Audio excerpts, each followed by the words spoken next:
Assalamualaikum, selamat datang kembali di channel Wasil AJ. Bagi yang belum subscribe, klik subscribe-nya ya. Dan aktifkan lonceng notifikasi agar kamu nggak ketinggalan di video berikutnya. Di video kali ini saya akan mencoba kembali membuat kue cucur sesuai requestan dari beberapa komentator. Simak sampai habis ya, dan jangan di skip. Kue cucur ini emang banyak banget digemari di masyarakat, terutama itu untuk sarapan. Nah, ini adalah saya ingin membuat kue cucur gula merah yang empuk, dan sampai sore ini nanti kue cucurnya nggak keras.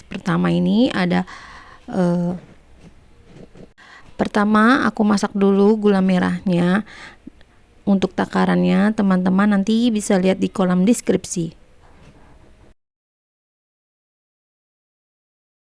Tambahkan daun pandan dan juga garam.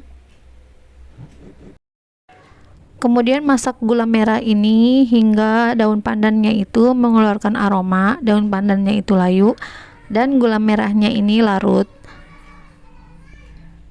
Saya tambahkan teh celup ya, biar warna kue cucurnya ini lebih pekat.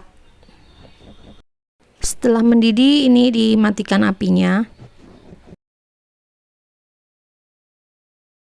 Kemudian bahan-bahannya itu ada tepung beras dan juga terigu. Seperti biasa takarannya teman-teman bisa lihat di kolom deskripsi. Campur tepung beras dan terigu ini. Kemudian diaduk sebentar hingga tercampur. Masukkan gula merah tadi yang udah kita masak. Ini sedikit-sedikit ya. Kemudian ini disaring gula merahnya. Setelah itu kita aduk-aduk sebentar.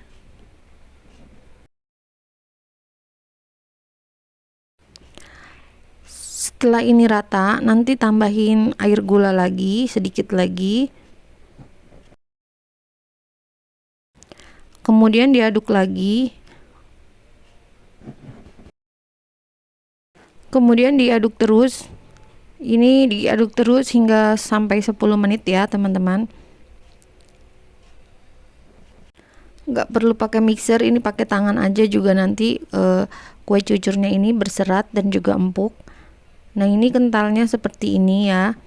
Kemudian ini diaduk terus sampai 10 menit ya pokoknya.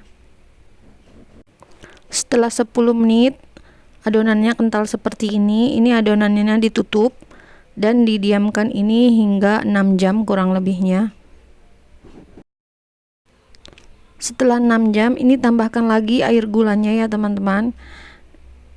Ini ditambahkan, nanti setelah ditambahkan kemudian ini diaduk kembali sekitar 10 menit lagi.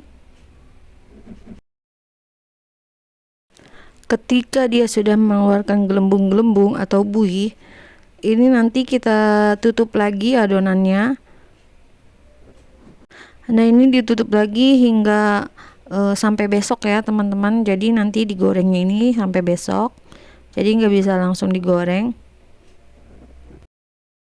Dan keesokan harinya ini ada alat yang aku siapkan, ini ada cetakan kue talam dan juga sumpit ya, atau tusuk sate. Kemudian siapkan minyaknya ini di api kecil tetapi minyaknya panas ya teman-teman. Masukkan adonan, kemudian ini masukkan ke wajan. Nah, lihat hasilnya, dia itu berserat ya teman-teman tuh. Kemudian ini boleh dibalik sebentar aja, kemudian langsung ditusuk dan diambil, dan ini diangkat ya, kemudian ditiriskan. Ingat apinya ini harus kecil tetapi minyaknya harus panas. Lakukan seperti ini hingga adonannya habis. Kalau seperti ini pinggir-pinggirnya boleh diguyur-guyur dengan minyak menggunakan sendok makan. Dan ini nanti boleh dibalik, boleh juga tidak. Kalau aku balik ya teman-teman, biar ini matangnya itu merata. Kue cucur aku ini nanti hasilnya itu empuk dan juga nggak keras sampai sore. Jadi teman-teman ini masih bisa dimakan, dinikmati di sore hari jika teman-teman itu menggorengnya di pagi hari. Semakin lama itu didiamkan adonan kue cucurnya, maka hasil kue cucurnya ini semakin bagus ya. Sebenarnya itu nggak susah cara membuat kue cucur itu, cuma kitanya aja yang kurang telaten. Dan ini adalah hasil kue cucur aku. Kue cucurnya ini warnanya coklat pekat ya, karena memakai teh celup. Aku mau cobain dulu ya gimana rasanya. Kue cucur ini berserat dan juga manisnya itu pas banget. Kue cucur ini tuh empuk banget. Dan ini kalau dikupas itu kue cucurnya pada berserat-serat. Nah teman-teman, bagaimana mudahkan cara membuatnya? Selamat mencoba ya. Terima kasih sudah menonton. Jangan lupa like, share, dan subscribe video saya. Dan mohon maaf jika ada kekurangan dan salah-salah kata. Wassalamualaikum.